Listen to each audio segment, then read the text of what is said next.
Hi guys, আমি baby Bose. তোমাদের একটা জিনিস দেখাবো, যেটা হচ্ছে আমি 1 ঘন্টা করে রোজ টাইম দিই তাদের জন্য। সেটা তোমার সাথে শেয়ার করতে চাইছি।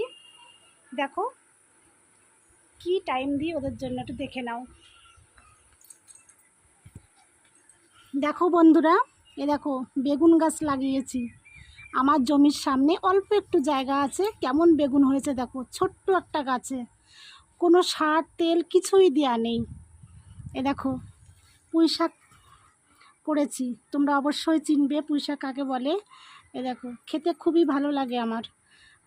পুঁই শাক করেছি। দেখো পাট শাক, আমি আরও দেখাবো পাট শাক তোমাদের।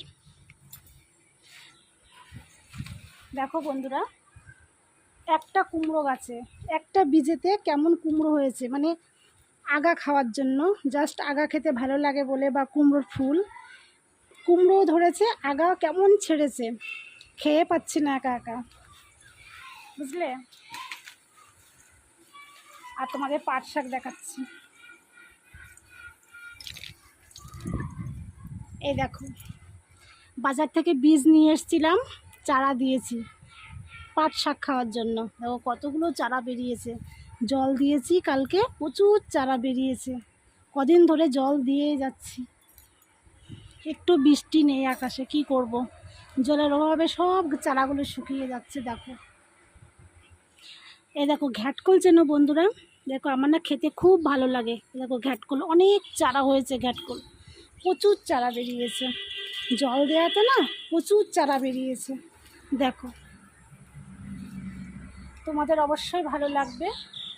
আমি এদের জন্য 1 ঘন্টা করে টাইম দিই রোজ জল দেওয়ার জন্য, আর কিছুই না, সার তেল কিছুই দিই না আমি, জাস্ট 1 ঘন্টা টাইম দিই আমি রোজ। দেখো কতগুলো ফুল গাছ লাগিয়েছি আমার বাড়িতে, ফুল চারা।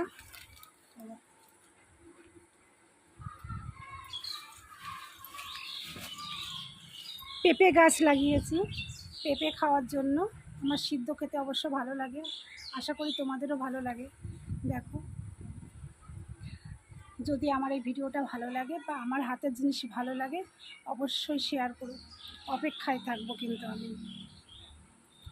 ওকে, বাই।